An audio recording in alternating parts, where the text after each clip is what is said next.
नमस्कार, good morning friends. मैं Mahendra sir महेंद्राज जी की स्टडी की इस यूट्यूब चैनल में आपका स्वागत करता हूं। जैसा कि आप जान रहे हैं, संविधान के अंतर्गत 20 प्रश्नों की श्रृंखला चल रही है, जिसमें ऐसे प्रश्नों को संकलित किया गया है जो तमाम प्रतियोगी परीक्षाओं में पूछे गए हैं और ये आप आशा रखते हैं कि आने वाले एग्जामों में भी ये प्रश्न बहुत ही महत्वपूर्ण है और पूछे जाएंगे। तो चलिए प्रारंभ करते हैं प्रश्न नंबर 1 से। भारत की संघीय व्यवस्थापिका को किस नाम से जाना जाता है? प्रश्न नंबर 1 है, भारत की संघीय व्यवस्थापिका को किस नाम से जाना जाता है? तो इसमें आंसर होता है डी, भारत की संघीय व्यवस्थापिका को संसद के नाम से जाना जाता है।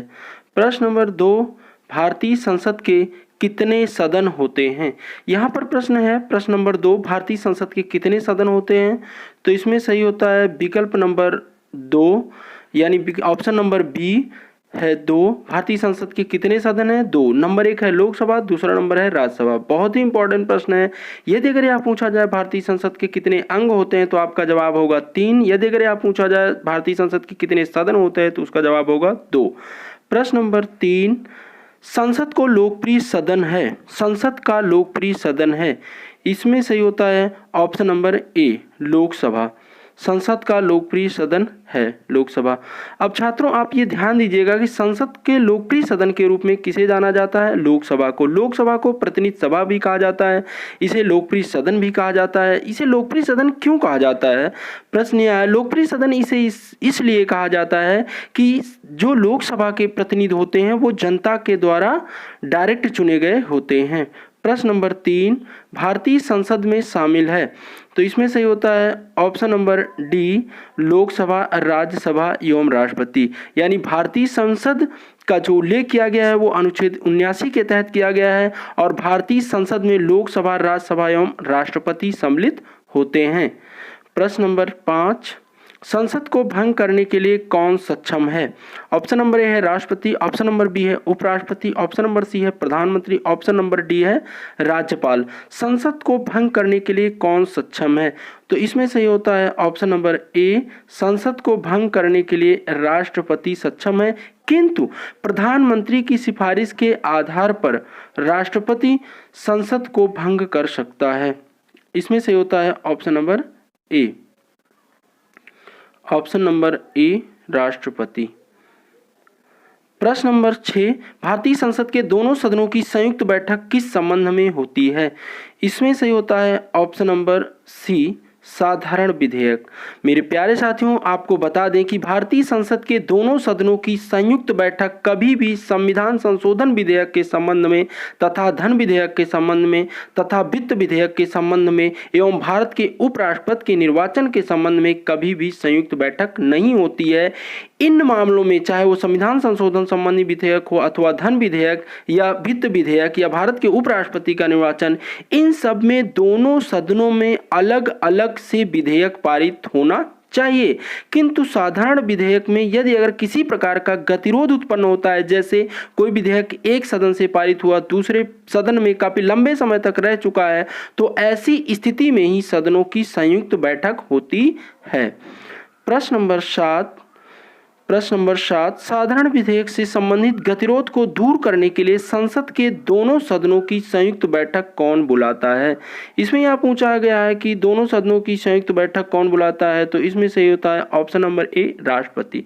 देखिए, इसमें बुलाता है राष्ट्रपति संयुक्त अधिवेशन को, लेकिन यदि अगर यह पूछा जाए कि संसद के दोनों सदनों की संयुक्त बैठक की अध्यक्षता कौन करता है, तो उसका आंसर होता है लोकसभा अध्यक्ष।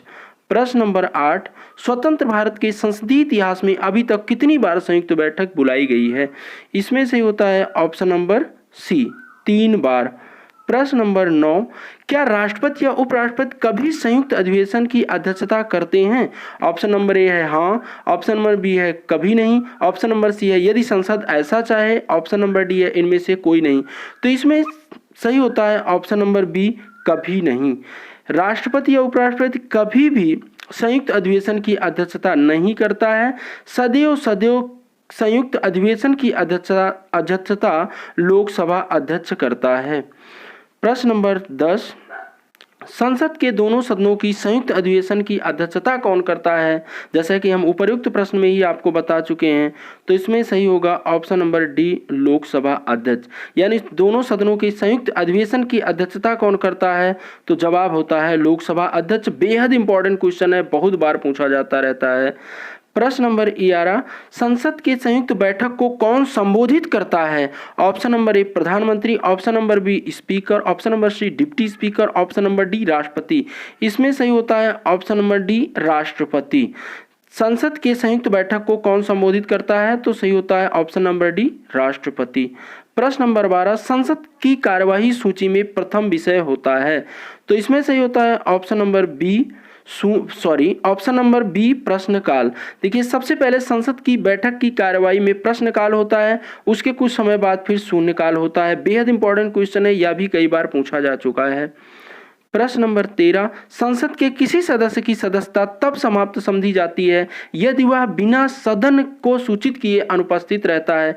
इसमें सही होता है ऑप्शन नंबर ए, 60 दिन। यदि किसी भी सदन का कोई सदस्य 60 दिनों तक बिना सूचना के अनुपस्थित रहता है तो उसकी सदस्यता समाप्त की जा सकती है।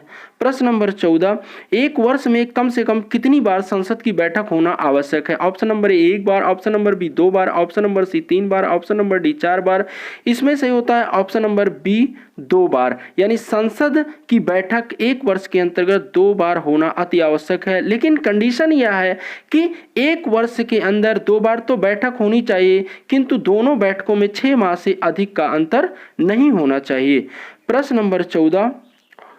नंबर 15, सांसदों के वेतन का निर्णय कौन करता है? ऑप्शन नंबर ए संसद, ऑप्शन नंबर बी केंद्रीय मंत्रिपरिषद, ऑप्शन नंबर सी राष्ट्रपति, ऑप्शन नंबर डी लोकसभा अध्यक्ष। तो सांसदों के वेतन का निर्णय कौन करता है? ऑप्शन नंबर ए, संसद। प्रश्न नंबर 16, संसद के दोनों सदनों का सत्रावसान कौन करता है? सत्रावसान से तात्पर्य है सत्र की समाप्ति। इसमें सही होता है ऑप्शन नंबर बी, सत्रावसान। ऑप्शन नंबर बी, राष्ट्रपति। प्रश्न नंबर 17, किसी संसद सदस्य की अयोग्यता के संदर्भ में निर्णय कौन करता है? ऑप्शन नंबर ए अध्यक्ष, ऑप्शन नंबर बी अध्यक्ष या सभापति, ऑप्शन नंबर सी राष्ट्रपति, ऑप्शन नंबर डी उपरोक्त में से कोई नहीं हो। इसमें होता है ऑप्शन नंबर सी, राष्ट्रपति। मतलब किसी भी संसद सदस्य की अयोग्यता के संबंध में अंतिम निर्णय जो होता है वो राष्ट्रपति का होता है। प्रश्न नंबर 18, भारत की संचित निधि से धन निर्गम पर किसका नियंत्रण होता है? इसमें सही होता है ऑप्शन नंबर डी, भारत की संचित निधि में धन निर्गम पर पूरी तरह से नियंत्रण होता है संसद का, ऑप्शन नंबर डी। प्रश्न नंबर 19, भारतीय संसद के कितने अंग होते हैं? तो भारतीय संसद के 3 अंग होते हैं, राष्ट्रपति, लोकसभा, राज्यसभा। इसमें सही होता है ऑप्शन नंबर बी। प्रश्न नंबर 20, भारतीय संसद के किस अनुच्छेद में कहा गया है कि संघ के लिए एक संसद होगी जो राष्ट्रपति और 2 सदनों से मिलकर बनेगी? इसमें सही होता है ऑप्शन नंबर बी, 79। आपको बता दें कि भारतीय संविधान के अनुच्छेद 79 में संसद का उल्लेख किया गया है, 80 में लोकसभा का उल्लेख किया गया है और 81 में राज्यसभा का उल्लेख किया गया है। प्रश्नों के अंत में एक प्रश्नों का सवाल हमारा होगा और जवाब आपका होगा। सब लोग इस प्रश्नों का जवाब कमेंट बॉक्स में देंगे, जिससे पता चलेगा कि किन छात्रों ने इसके बारे में इन प्रश्नों को हल किया और पहले के दिए गए प्रश्नों को पूरी तरह से तैयार कर लिया है। तो प्रश्न है, मौलिक अधिकार किस देश के संविधान से लिए गए हैं? कमेंट बॉक्स में हम आपका इंतजार करेंगे। वीडियो को अंत तक देखने के लिए धन्यवाद। वीडियो को सब्सक्राइब करें, लाइक करें और कमेंट करें।